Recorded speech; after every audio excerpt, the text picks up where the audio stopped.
Bonjour à tous, soyez les bienvenus dans le Club francophone de l'été, votre émission consacrée aux livres et à la francophonie. Depuis la création de cette émission en janvier 2026, vous avez voyagé avec nous, vous avez aussi découvert très certainement des auteurs et des livres. Tout l'été, depuis Monaco, je vous propose de découvrir ou de redécouvrir de grands entretiens reportages réalisés en totale déambulation comme vous les plébiscitez. Aujourd'hui, nous allons aller à Marseille avec l'écrivain René Frény et du côté de l'Académie française avec l'académicienne Barbara Cassin.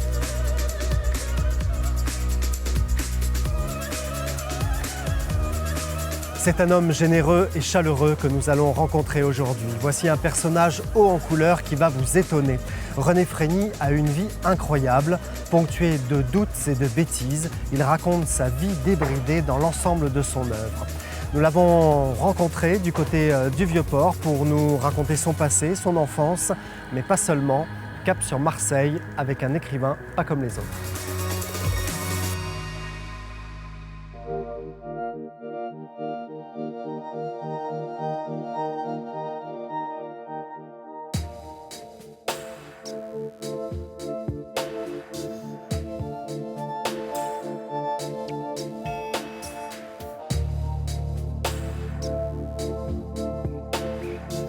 Bonjour René Frény. Salut Emmanuel. Merci beaucoup de nous accueillir ici à Marseille. C'est votre ville. Vous avez publié une vingtaine d'ouvrages, de romans, notamment chez Gallimard, dans la collection Blanche. Et dans le dernier, Minuit dans la ville des songes, dernier en date en tout cas, vous dites que vous voyez vieillir. Et quand vous revenez à Marseille, parce que maintenant vous êtes sur les hauteurs, vous êtes dans l'arrière-pays, vous dites tous les souvenirs remontent. Tous les souvenirs remontent, mais je me vois encore plus vieillir. Parce que quand on a grandi sur ce port, quand on s'est baigné à 12 ou 13 ans à Pierre-Plate et quand on a fait toutes les conneries autour du port, on se rend compte aujourd'hui, on n'a plus le corps, on n'a plus les mains, on n'a plus les jambes, on n'a plus... Quand on piquait un truc, on partait en courant, mais on aurait largué toute la police. Aujourd'hui, je ne tiendrais pas à 10 mètres. On traversait la passe à la nage, aujourd'hui, je me noierais. Donc là, je me rends compte que j'ai été un minot très adroit, rapide, malin, et que je suis... pas tout à fait vieillard, mais que j'ai quand même beaucoup de souvenirs. Et vous êtes surtout un grand écrivain aujourd'hui, et pourtant, quand vous êtes jeune, vous n'aimez pas du tout les livres. Mais les enfants se moquaient de moi à Marseille parce que j'avais des lunettes très épaisses. Ils m'appelaient Quatre-Œils et j'ai pris l'école en horreur. J'avais peur d'aller à l'école parce qu'ils se moquaient de moi. Donc, dans la rue, personne ne m'interrogeait. Le maître ne me notait pas. J'étais tranquille. À 14 ans, vous fréquentez les filles, les prostituées. Quand on grandit dans une ville comme ça, on est condamné à être dégourdi. Sinon, tu es broyé par la ville. Derrière, il y a le Fort Saint-Jean. Ouais. On piquait les mobylettes, on les rentrait par une fenêtre qui était cassée à l'époque et on démontait tout dans ce Fort Saint-Jean qui a une histoire incroyable. Hein. Alors, on va raconter l'histoire du Fort Saint-Jean. On va y aller, on va passer par une coursive. On ira sur les pierres plates tout à l'heure, parce que sur les pierres plates, il y a une histoire incroyable que va vous raconter René. Il est prêt à toutes les bêtises, y compris dans l'eau.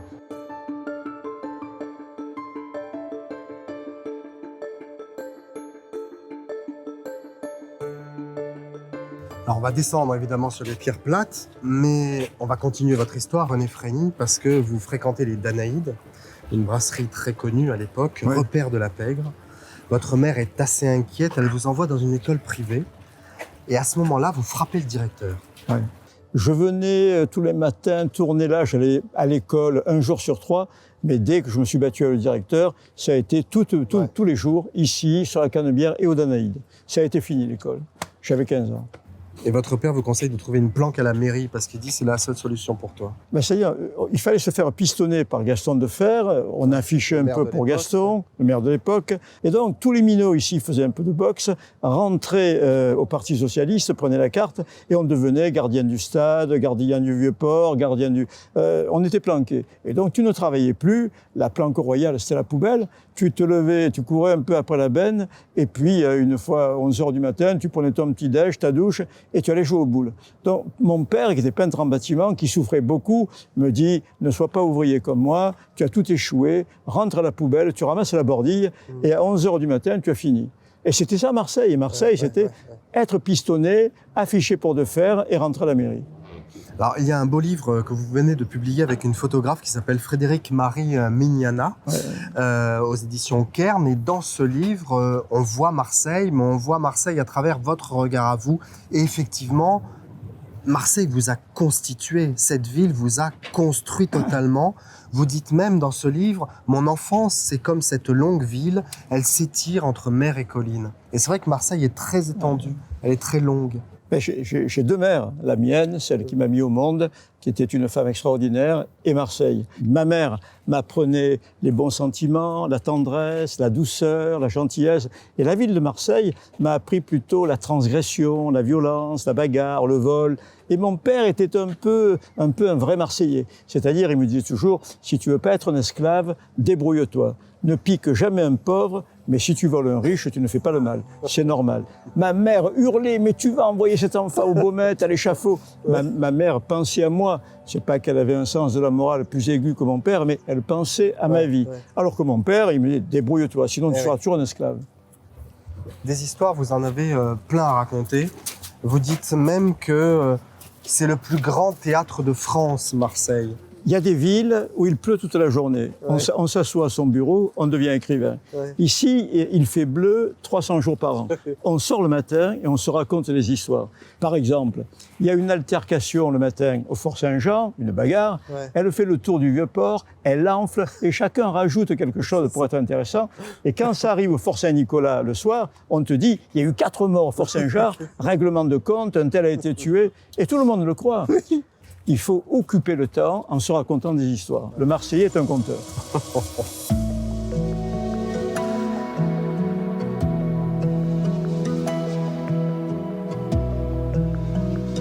Cette ville, vous la quittez un jour, vous partez pour Londres sans objectif, vous vivrez même sans domicile dans Hyde Park. Mais la France vous rappelle au pays parce que vous devez faire votre service militaire. Sauf que vous dites, bon, je vais finir mon voyage, j'irai après. Et vous finissez au cachot. J'arrive avec 2 mois de retard à Verdun, où je suis convoqué, et bien entendu, je passe en procès militaire, 6 mois de prison, et je reste 6 mois dans un cachot. Et dans ce cachot, tu n'as rien à faire. À l'époque, il n'y a pas de télé, il n'y a pas de radio, il n'y a que les livres. Et l'aumônier m'apporte un livre de Jean Giono. Ouais. Il me dit, c'est un Provençal comme vous. Et comme je n'ai rien à faire 23 heures sur 24, on avait 1 heure de promenade par jour dans une cour, et j'ai commencé à lire Giono. Et j'étais ébloui, alors que tu m'aurais donné le livre 6 mois plus tôt, je te l'aurais balancé, parce que il y avait tout à Marseille. Il y avait les filles, il y avait le baby-foot, il y avait le stade Vélodrome, on riait toute la journée.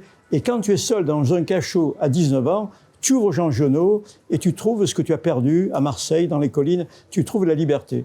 Mais alors ça commence avec un collègue de cachot, un collègue de prison, un Corse, qui s'appelle Ange-Marie Santucci. Et lui, c'est un petit délinquant au départ, mais il dit « j'ai plus que les armes, j'ai les mots ». Il est très cultivé, il s'exprime très bien. Et à partir de là, vous dites « peut-être que si je parle comme lui, si je pense comme lui, je vais faire autre chose de ma vie ». Il s'était fait choper dans un braquage rue Saint-Ferréol, les flics l'avaient mis aux Petites Baumettes, et son père l'avait obligé à s'engager. Et il avait tout refusé. Et depuis 2 ans qu'il était en prison, il lisait. Et il me dit « si tu veux résister à ceux qui nous ont mis là, il faut lire, il faut réfléchir ». Et donc, c'est lui qui m'a apporté des livres, et on s'est radicalisé, le mot maintenant est galvaudé, mais on s'est radicalisé tous les deux, c'est-à-dire on est devenus guévaristes, castristes, on lisait les livres de Mao Tse-tung ou de Trotsky, et à partir de là, on a décidé de s'évader de prison et de rejoindre le Tché en Bolivie. Donc c'était un rêve d'enfant, mais c'est ce Corse et cet aumônier qui m'ont apporté des livres et qui ont fait l'homme que je suis.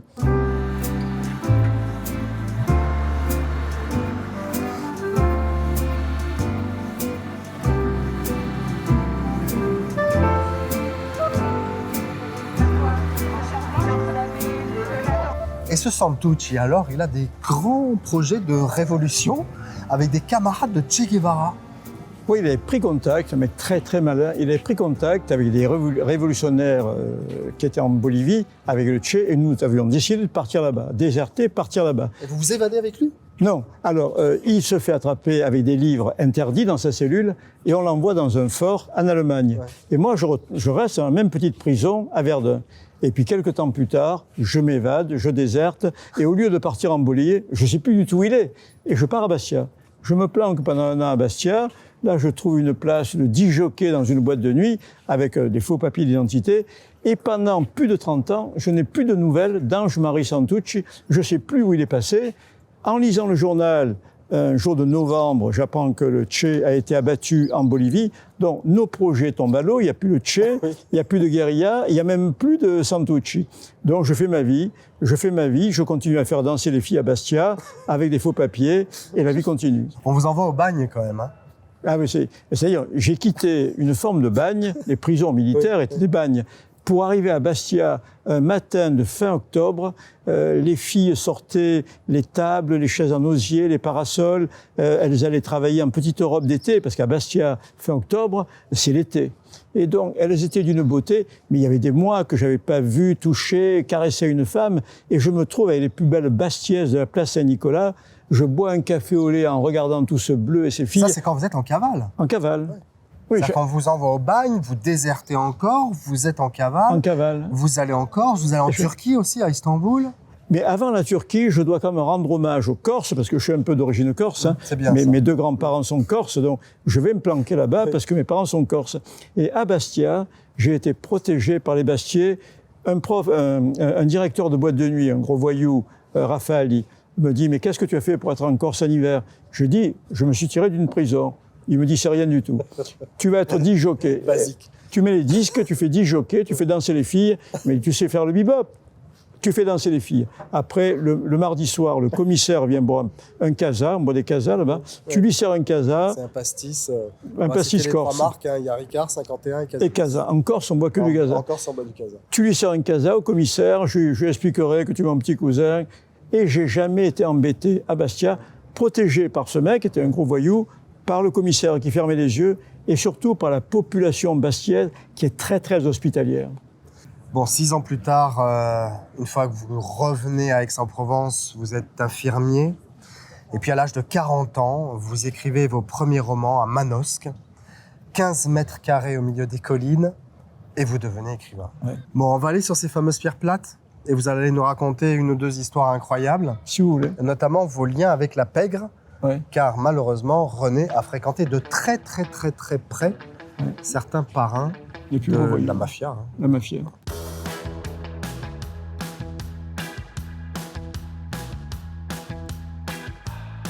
C'est très connu ici par tous les jeunes, tous les gamins, parce que vous vous échappez du collège en fait, dès qu'arrivent les beaux jours, mars-avril, et vous allez dans l'eau. Dès qu'il fait beau, on vient là. Avec tous les minots qui ne sont pas allés à l'école, on se retrouve là. Et on fait des concours de natation, on traverse la passe, et un jour, j'arrive le matin, je me déshabille. Alors bien entendu, l'hiver, quand tu vas à l'école, tu n'as pas de maillot. Ouais. Donc j'étais en slip. Je me déshabille là, je pose mes vêtements et je plonge. Je traverse la passe, je reviens. Et quand je reviens, mes vêtements avaient disparu. Qu'est-ce que je fais? Je me planque entre deux rochers, j'étais en slip et j'attends. Un autre minot arrive, il se déshabille, il plonge, je prends ses affaires et je m'en vais. Et ça a dû être ça toute la journée. Il y en a un qui plongeait, l'autre prenait ses affaires, et le dernier couillon qui est resté là, il est rentré à poil chez lui.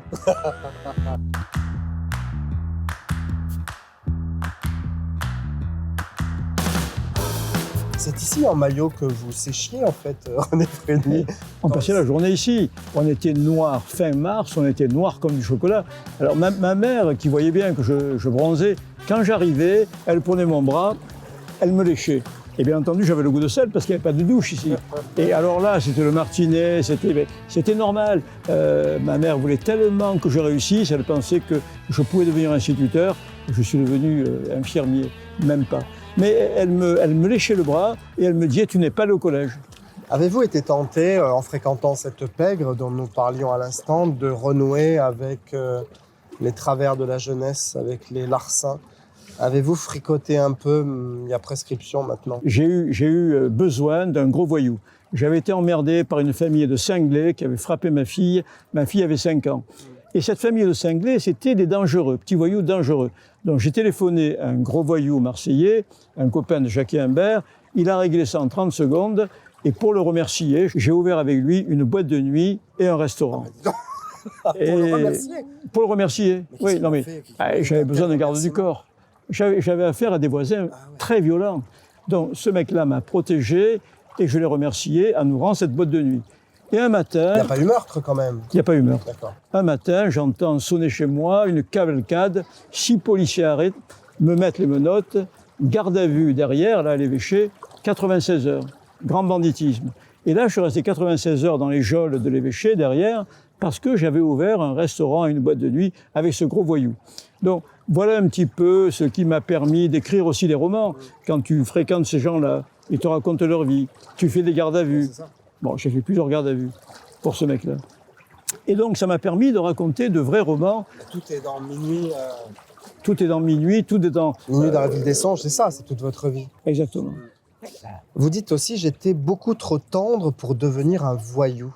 Je n'avais pas la morale d'une petite bourgeoisie qui paie ses impôts, donc j'étais prêt à tout. Mais j'étais trop sensible pour faire du mal. Alors qu'un voyou, très très vite, dès la maternelle, c'est le chef de bande, il devient vite bagarreur, puis cruel, il aime le pouvoir. Si tu as une certaine morale de l'humanité, non pas la morale qu'il y a dans les livres, mais une certaine morale de tes proches, tu ne peux pas tuer quelqu'un. Quel est votre pire souvenir, René Frény? Dans ma vie, Ouais. Mon pire souvenir, c'est sans réfléchir, le jour où ma mère est morte. Ma mère est morte un 4 décembre, elle était hospitalisée pour un cancer depuis 6 mois. Tous les soirs, j'allais à l'hôpital, je la faisais manger, je la coiffais, j'essayais de la faire rire. Et quand je sortais le soir dans le parc de l'hôpital, j'éclatais en sanglots. Parce que je me retenais pour ne pas pleurer devant elle, j'éclatais en sanglots dans le parc. Et puis, je suis devenu très copain avec les infirmières pendant 6 mois. Et un soir, elles m'ont appelé, 11h du soir. Elles m'ont dit, il faut que tu viennes à l'hôpital, ta maman vient de s'éteindre. Et là, en un quart d'heure, j'ai eu 41 températures, je suis tombé malade, je suis resté malade pendant des semaines, et c'est le souvenir le plus douloureux, c'est même pas le mot douloureux, je n'osais plus sortir, je pleurais toute la journée. Même quand je sortais dans la rue, je voyais ma mère dans la rue, comme si elle était... et je pleurais. Donc c'est mon plus difficile souvenir. Voilà, c'est toute l'histoire de René Frény, toute cette générosité incroyable. Je vous l'ai déjà dit, René, mais dans tous ces livres, il y a du Giono, il y a aussi un peu de Pagnol. C'est un compliment, hein. Chez moi, je sais que parfois c'est controversé, mais pourtant, Dieu sait si Marcel Pagnol a écrit des chefs-d'œuvre. Et Minuit dans la ville des songes, donc c'est paru chez Gallimard, en poche chez Folio. Il y a Marseille aussi, chez Kern Édition, un livre de photographie. Bon, je vous laisse avec René parce qu'il a plein d'histoires à vous raconter. Moi, j'ai terminé mon entretien. Merci, allez. René. Bon, tu m'as dit que si je venais, tu prenais un bain. Non, non,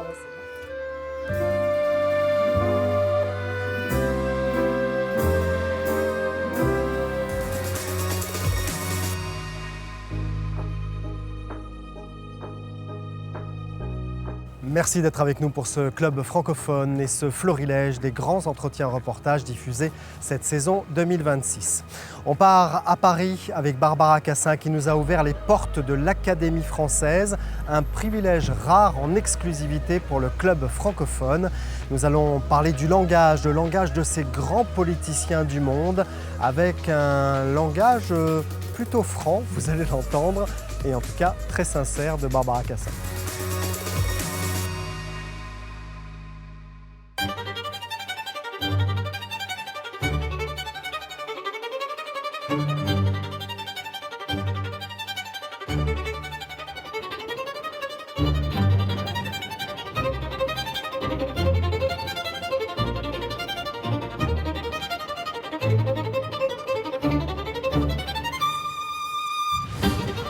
Salut Emmanuel. Bonjour Barbara Cassin.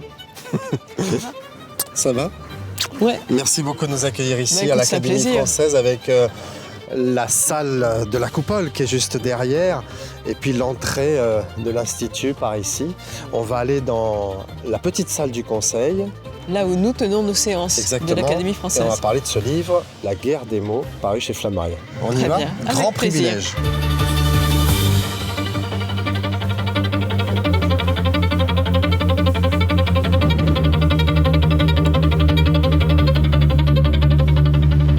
Voilà, on arrive dans la salle du Conseil des académiciens. Alors c'est un lieu La petite salle. magique, la Oui. petite salle du Conseil où vous siégez. Je crois que vous êtes à cette Ma place-là. place est là. Le président, enfin le secrétaire Le perpétuel, secrétaire perpétuel, il est là-bas. qui est Amine Mahalouf, qui est juste là-bas. Voilà. L'histoire de l'Académie française est liée à Richelieu, puisque Ça c'est commence lui avec lui. qui l'a fondée. Ouais. Et ce tableau, en fait, c'est par ce tableau-là que commence l'intronisation quand Oui, la première vous êtes désigné. fois qu'on rentre, on rentre par cette porte avec un parrain et une marraine. Et en l'occurrence, la secrétaire perpétuelle, puisque c'était Hélène Carrère d'Ancos, m'a conduite ici, devant ce tableau. Me l'a montré, qui vaut ce qu'il vaut. Hein, c'est pas un très très beau. Bon. Bon, ça va. Et puis après, on fait 2 pas de côté, par là. Et là, on ouvre ce petit placard. Ouais. Et derrière ce petit placard, il y a un très beau portrait de Richelieu sur son lit de mort. Et alors Hélène Carrère d'Ancos m'a dit, Madame, l'éternité, c'est celle de la langue. Ah oui, d'accord. C'est très beau, je trouve. Et donc, elle l'ouvre, mais on ne peut pas l'ouvrir. Non, Il faut savoir qu'il y a un mystère, enfin, en tout cas, on ne peut pas vous le montrer, parce que c'est réservé aux académiciens. Que je sache. En tout cas, moi, je ne prends pas Que sur l'on moi de sache. l'ouvrir. Oui, c'est ça, on ne va pas prendre de risque. C'est dans ce coffrage juste derrière, j'ai eu la chance de le voir et je peux vous dire que, effectivement, il est beau. Il est beau. Et il est sur son lit de mort. Il est lugubrement beau. Il est lugubrement beau. Voilà. On va parler de votre livre, Barbara Cassin, que vous avez publié chez Flammarion, avec La guerre des mots, Trump, Poutine et l'Europe. Oui. Vous êtes philologue, spécialiste des langues et du langage, philosophe, membre de l'Académie française donc depuis 2018. Voilà. Alors, on va parler de la langue et du langage, on va se positionner au centre, puisqu'on a la chance d'être dans la petite salle du Conseil. Je vous précède, Barbara. On va faire presque comme le secrétaire perpétuel qui s'installe juste ici. C'est un vrai privilège d'être ici à l'Académie française. Barbara Cassin, les mots, c'est important. Et Trump, Poutine, contrairement à ce qu'on peut imaginer, utilisent des mots à bon escient. On a l'impression qu'ils balancent des phrases comme ça, un peu n'importe comment. Alors, c'est sans doute le cas Bon escient, je ne sais pas ce que ça veut dire. Voilà. C'est ça. À leur escient. À leur escient. Voilà. Mais il y a des mots interdits aujourd'hui aux États-Unis, dites-vous, dans ce livre. Ce qui m'a vraiment bouleversée, c'est que Trump ose interdire des mots.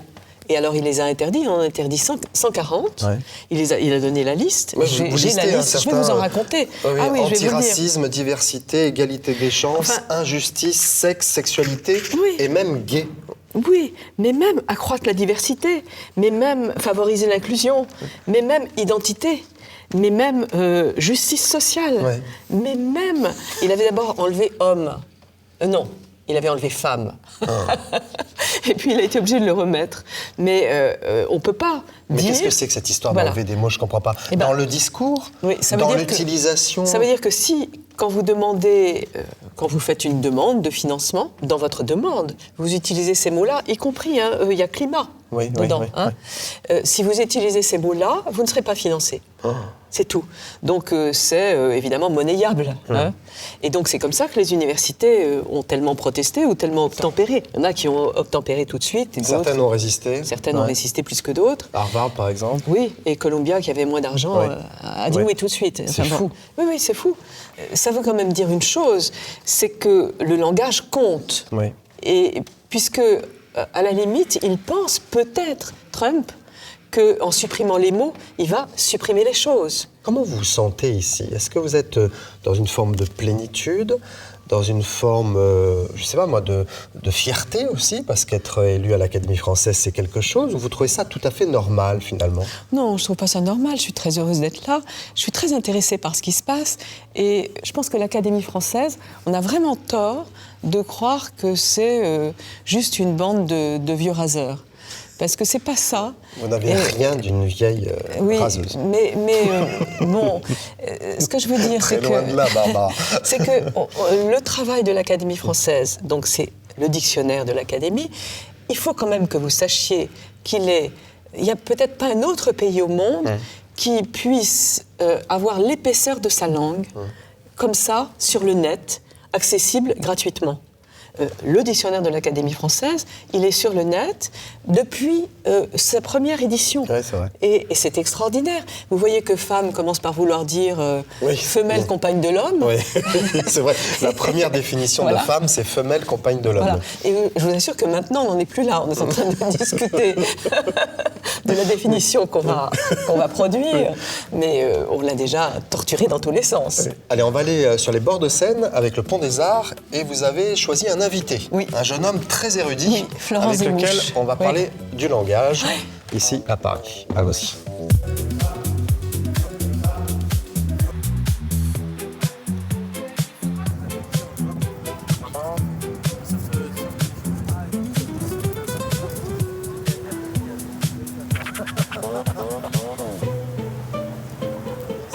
Alors on vous a donné carte blanche, Barbara Cassin, Oui. pour inviter une personnalité. C'est un jeune homme qui est rédacteur en chef adjoint d'une revue que vous appréciez tout particulièrement. Oui, c'est Florent Zemouche. Oui. Il est rédacteur en chef adjoint de la revue Le Grand Continent, Oui. qui est une revue en ligne qui est faite par des jeunes normaliens, dont lui. Il est juste là. Bonjour Florent. Bonjour. Merci beaucoup de Salut, nous accueillir Florent. ici finalement Ça va sur votre pont des Arts. Celui de Grâce à Barbara, Barbara c'est Cassin, l'Académie française qui est juste ici et votre revue Grand Continent qui est une revue entre la culture, la politique, la géopolitique. Les Qu'est-ce relations que internationales. Qu'est-ce que vous portez dans cette revue-là? On fait plusieurs choses. Il y a déjà sur la forme un sujet qui est cher à Barbara Cassin, qui est celui de la traduction, parce que c'est une revue européenne et on publie en plusieurs langues, donc le français, l'espagnol, l'italien. On travaille beaucoup en allemand et en polonais. On veut défendre un point de vue européen, une revue européenne. Avec plusieurs centres. Avec plusieurs centres. C'est ça Et, l'intérêt. pour structurer un petit peu le débat européen, et cette structure passe par les langues et par la traduction. Bon, vous avez lu ce livre de Barbara Cassin, évidemment. Quel regard portez-vous sur le langage d'aujourd'hui? Vous pensez qu'il a évolué, qu'il s'est métissé, qu'il s'est dégradé avec les réseaux sociaux? Il y a déjà, je pense qu'il y a un terme qu'on associe souvent aux langues, c'est langue vivante, donc Oui. une langue qui vit et toujours en mouvement. Et ensuite, je pense qu'il y a des efforts, des mouvements contraires qui se mettent en place. Donc effectivement, et c'est ce que Barbara explique très bien dans son livre, il y a des gens qui essaient d'œuvrer à appauvrir le langage. Donc Barbara parle de Trump, de Poutine. Ouais, ouais. Et nous autres, certains essayons au contraire de l'enrichir, de nommer les choses, de combler un silence. Je crois que c'est aussi le message de résistance Oui. que Barbara essaie de faire passer et le fait bien passer dans son livre. On comprend le monde en le nommant. C'est ça. En décryptant ce langage autour de Trump et de Poutine, vous dites notamment à propos de Trump qu'il a un langage assez brut de décoffrage, ça tout le monde l'a compris, mais avec des mots très simples. Il est content, pas content. Il est d'accord, pas d'accord. Et il réagit comme un môme, il réagit comme un gamin. Il a un langage de 14 ans, hein. Et I have the words, the best words. Bon, il a les mots, les meilleurs mots, mais ces meilleurs mots, c'est ceux d'un môme de 14 ans. Donc voilà, il pense que les Américains parlent comme lui et que lui parle comme les Américains. Bon. Oui, les je me Américains mets à qu'il votre veut. portée, c'est Voilà, ça? je me C'est mets un à votre- langage qui est compréhensible de Ça, tous. pour Et vous, je ouais. suis comme vous, c'est-à-dire avec des fautes, Ouais. avec de l'argot, Ouais. avec un peu de vulgarité. Beaucoup. Finalement, je suis un Américain comme les autres. Voilà, vous êtes comme moi, donc vous allez voter pour moi. Je suis comme vous. Mais ça a commencé en France, moi j'appelle ça le populisme, hein, c'est Ouais, très ouais. simple. Ça a commencé en France avec les fautes d'orthographe sur le site de la présidence de la République. C'était au moment de Nicolas Sarkozy. Et il y avait des fautes de gamins, c'est-à-dire A, accent grave ou pas, au lieu de A tout court. Tuer. Moi, j'ai appelé ça Sarkozy m'a tué, hein, ER. Et bon, il y avait ces fautes-là qui sont celles que tout le monde fait. Enfin, tout le monde. Tous ceux qui se font punir par un zéro en dictée, quand la dictée existe. Vous pensez, vous, qu'il y avait un regard comme ça international sur la politique, sur la culture, que le langage des politiciens l'appauvrit, en tout cas donne le mauvais exemple pour les nouvelles générations? Je sais pas, mais je pensais à une anecdote assez révélatrice avec ce que vient de dire Barbara Cassin. Une des premières choses que fait Donald Trump quand il est réélu, c'est de supprimer la version espagnole de la Maison Blanche, Oui. la traduction en espagnol, ce qui est quand même un acte significatif. C'est faire Les Mexicains dehors. c'est ça, Hein. la Ouais. population hispanophone qui est très importante, Ouais. grandissante, dont d'ailleurs une certaine partie a voté pour Trump. Un des premiers gestes très symboliques, très forts, c'est de supprimer la traduction espagnole. Comme du site de supprimer la le Maison Golfe du Mexique. Absolument. Pour le nommer Alors Golfe c'est tout est lié, d'Amérique. effectivement. Absolument. C'est cette volonté de Mon nommer les choses. McKinley. Oui. Mais l'appauvrissement, non, pensez que les politiciens ne sont pas responsables, en tout cas n'ont pas une incidence sur l'évolution du langage. Mais enfin, Parce que, en fait, je m'explique. Ouais. Un ado pourrait se dire, si Trump ou le président français s'exprime comme ça, pourquoi est-ce que moi, on me reprend quand je dis des phrases ou des mots qui ne conviennent pas, Mais au le- final? Mais le président français s'exprime incroyablement bien, il fait des discours incroyables. Et c'est pas ça qui change des choses, c'est ça le problème. Bon. Alors, il y a beaucoup de vulgarité, Barbara Cassin. J'attendais qu'on soit sorti de l'Académie française. pour citer certaines phrases qui sont en exergue, vous mettez des phrases de Trump et de Poutine et vous écrivez « Les Mexicains sont des voleurs ». Non, des violeurs. Des violeurs, pardon, Attention. oui. Elle va prendre son livre. Les Mexicains sont des violeurs et des voleurs, hein, je suppose, dans Ouais. l'esprit de Trump. Ouais. Allons jusqu'au bout. Et puis cette formule, les attraper par la chatte. Oui, mais Barbara. je mets en parallèle Trump et Poutine. Oui. Alors, les Mexicains sont des violeurs, les Ukrainiens sont des nazis. Oui. Les attraper par la chatte, c'est pas de ma faute s'il a dit ça. Donc, et qu'est-ce que dit Poutine? Que ça te plaise ou non, ma jolie, il faudra supporter. Ouais. Mais il le dit avec, dans un argot, hein, dans le mat. Ouais. C'est l'argot des bas-fonds. Et donc, il dit ça, c'est exactement comme les attraper par la chatte, hein, c'est aussi dégueu. Oui. Mais simplement, Poutine est vraiment très malin, c'est-à-dire qu'il a plein de niveaux de langue, et il parle aussi aux repentis du communisme, il parle aussi à la grand-mère, puisqu'il allume le feu et il ouvre son frigo, etc. Bon, donc Poutine a tous les niveaux de langue, c'est un très bon sociolinguiste, alors que Trump, il est juste populiste. Bon, ce qui est incroyable, en tout cas, c'est qu'on vote pour ces personnes-là. En tout cas, aux États-Unis, Oui. il y a quand même le choix. En Oui. Russie, c'est un peu plus compliqué. Oui. Et ça sert la cause de ces hommes puissants parce que leur fortune, alors vous allez peut-être me confirmer avec votre revue Grand Continent, mais la fortune de Trump est estimée à environ 5 milliards de dollars. Il faut savoir qu'il a doublé sa C'est fortune ça. depuis qu'il est au pouvoir. Et la fortune de Poutine est considérable. Alors ça, je n'attendais pas à ça. J'ai découvert Oui, dans votre oui, livre, Barbara oui. Cassin, Oui. entre 100 et 200 milliards Oui. de dollars. Oui. C'est fou. C'est aussi pour ça qu'il a tué Navalny, Absolument, parce que c'est Navalny qui avait documenté la chose. l'a documenté. ça. Oui, oui. Ouais. Bon, vous comptiez aller aux États-Unis prochainement? Pas vraiment, non. Parce que à partir J'ai du un peu moment où on va peur. Oui, diffuser oui. cette émission, vous savez Non, que mais maintenant même il faut ce rendre des livre, comptes. Hein. même ce Donc à mon avis, amis américains, on essaiera peut-être de passer la frontière, mais c'est pas sûr qu'on y arrive. On parlera espagnol. On parlera espagnol. Bon, merci beaucoup en Merci. tout cas Barbara Cassin Merci, pour Emmanuel. ce club francophone ici face à l'Académie française sur le Pont des Arts. J'ai été vraiment ravi de vous retrouver ici. Merci Florence Zemouche. Bonne chance pour le Grand Continent à retrouver sur Internet, la revue préférée de Barbara Cassin. Je confirme. À bientôt, merci à vous. Merci bientôt.